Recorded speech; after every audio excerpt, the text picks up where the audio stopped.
قرآن کریم کی جو آیت پاک میں نے آپ کے سامنے تلاوت کی ہے وہ 24ویں پارے کی آیت ہے، سورہ حامیم السجدہ، آیت نمبر 30۔ اس آیت میں اللہ تبارک و تعالی نے فرمایا بے شک ان الذین، بے شک، ان کا مطلب بے شک، یقیناً، سننے والے کا شک دور کرنے کے لیے کہا جاتا ہے۔ ان، بے شک، اللہ فرما رہا ہے ان الذین قالوا ربنا اللہ، بے شک وہ لوگ جنہوں نے کہا ہمارا رب اللہ ہے، ثم استقاموا، پھر اس پر قائم رہے، پھر اس پر جمے رہے، استقامت۔ تو جنہوں نے یہ کہا کہ ہمارا رب اللہ ہے اور اس پہ وہ قائم رہے، تتنزل علیہم الملائکہ، تو ان پر فرشتے نازل ہوتے ہیں۔ اللہ تخافوا، فرشتے ان سے کہتے ہیں ڈرو نہیں، ولا تحزنوا، اور غم نہ کرو، وابشروا بالجنۃ التی کنتم توعدون، اور تمہیں بشارت ہے اس جنت کی جس کا اللہ تعالی نے تم سے وعدہ کیا۔ تو یہ مومنوں کے بارے میں اللہ نے فرمایا، مومن مسلمان، کہ صرف نام کے مسلمان نہیں، عمل کے۔ ان الذین قالوا ربنا اللہ ثم استقاموا، جنہوں نے یہ کہا کہ ہمارا رب اللہ ہے، پھر اس پہ قائم رہے، کیسے حالات آ جائیں، خوشی کے ہوں یا غم کے ہوں، انسان سکھی ہو یا دکھی ہو، ہر حالت میں اللہ۔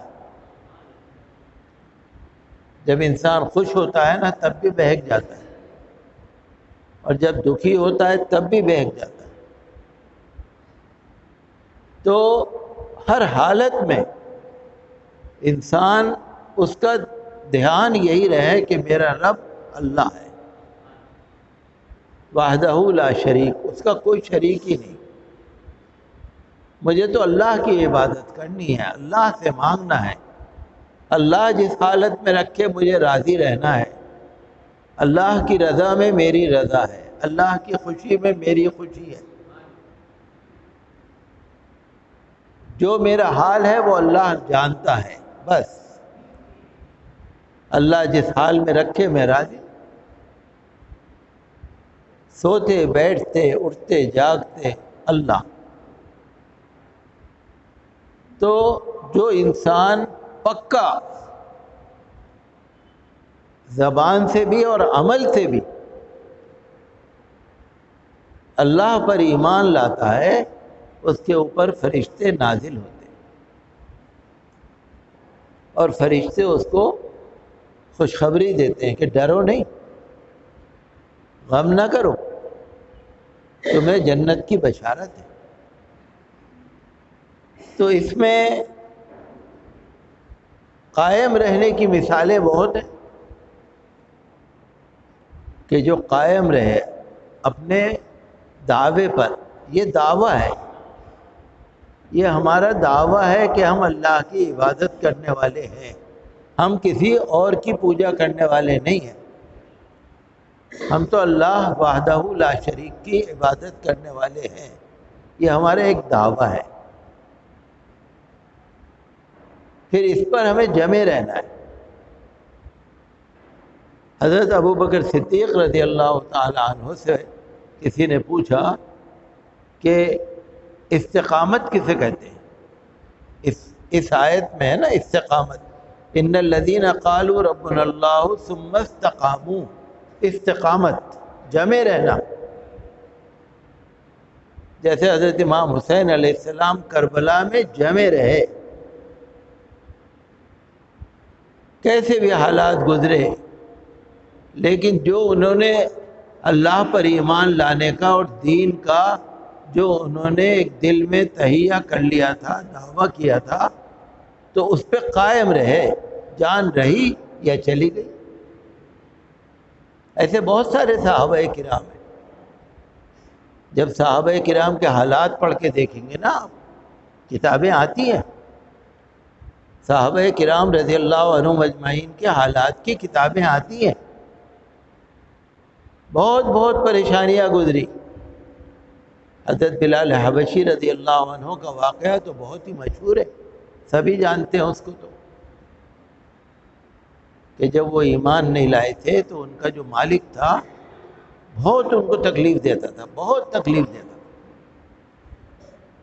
حضرت بلال حبشی رضی اللہ عنہ کو جو تکلیف وہ دے سکتا تھا اس نے دی، لیکن حضرت بلال کے آواز یہی نکلتی تھی، احد احد احد، بس۔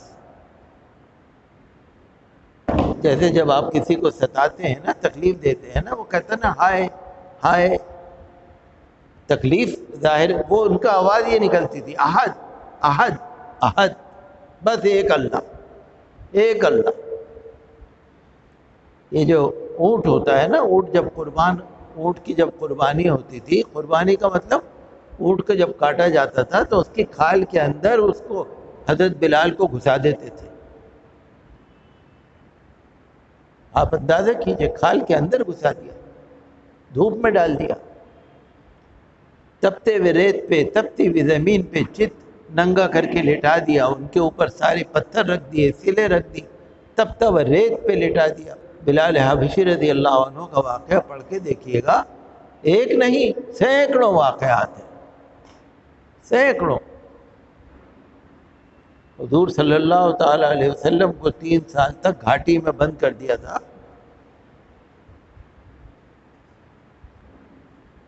پتے کھا کھا کے گزارا ہوا، چمڑے پانی میں ابال کے پیے، فاقے ہوئے 3 سال۔ حضور صلی اللہ تعالی علیہ وسلم اور ان کے خاندان کو 3 سال تک بائیکاٹ کر دیا مکے والوں نے، کوئی نہیں ملے گا، کوئی ان کے پاس جائے گا نہیں، کوئی ان کی مدد نہیں کرے گا، 3 سال۔ لیکن استقامت، اللہ پر جب ہم ایمان لائے ہیں تو ہم دین سے نہیں ہٹیں گے، ایمان سے نہیں ہٹیں گے، ٹھیک ہے جیسا حال ہے برداشت کریں۔ تو حضرت ابوبکر صدیق رضی اللہ تعالیٰ عنہ سے کسی نے پوچھا کہ استقامت کسے کہتے ہیں؟ استقامت جمع رہنا کیا مطلب ہے؟ تو انہوں نے کہا کہ اللہ کے ساتھ کسی کو شریک نہ ٹھہراؤ، ایک اللہ کی عبادت کرو، شریک نہ ٹھہراؤ۔ شریک ٹھہرانے کا مطلب یہ ہے کہ کسی اور کی عبادت نہ کرو۔ یہ بہت نازک بات ہے جو حضرت غوث اعظم رضی اللہ عنہ نے فرمایا نا کہ اگر تمہیں دوسرے سے اتنے سے بھی فائدے کی امید ہے تو یہ شرک کی ایک قسم ہے۔ فائدہ ہوگا اللہ سے، نقصان ہوگا اللہ سے، جس حال میں وہ رکھے اللہ رکھے، دعا کرنی ہے اللہ سے کرو۔ حضرت عمر فاروق اعظم رضی اللہ تعالی عنہ سے پوچھا کہ استقامت کا کیا مطلب ہے؟ تو انہوں نے فرمایا اللہ کے حکم پر قائم رہو، اللہ نے جن چیزوں سے روکا ہے اس سے رکے رہو۔ حضرت عثمان غنی رضی اللہ تعالی عنہ سے معلوم کیا کہ استقامت کا کیا مطلب ہے، تو انہوں نے فرمایا کہ اپنے ہر عمل میں خالص اللہ کے لیے کرو، عمل میں اخلاص پیدا کرو۔ اور حضرت علی رضی اللہ تعالی عنہ سے جب پوچھا گیا کہ استقامت کا کیا مطلب ہے، تو انہوں نے کہا جو اللہ کے فرائض ہیں وہ ادا کرو اور گناہوں سے دور رہو۔ فرائض کا مطلب صرف نماز نہیں ہے، فرائض کا مطلب صرف روزہ یا زکوٰۃ نہیں ہے، فرائض کا مطلب قرآن کریم میں جتنے بھی اللہ کے حکم ہیں سب. اب آپ سوچیں گے کہ قرآن کریم میں اللہ کے کتنے حکم ہیں، وہ تو آپ پڑھ کے دیکھ لیجیے، آپ کے گھر میں موجود ہے، ترجمہ موجود ہے، ہندی میں ہے، انگلش میں ہے، اردو میں ہے، ہر زبان میں موجود ہے، پڑھ کے دیکھ لو.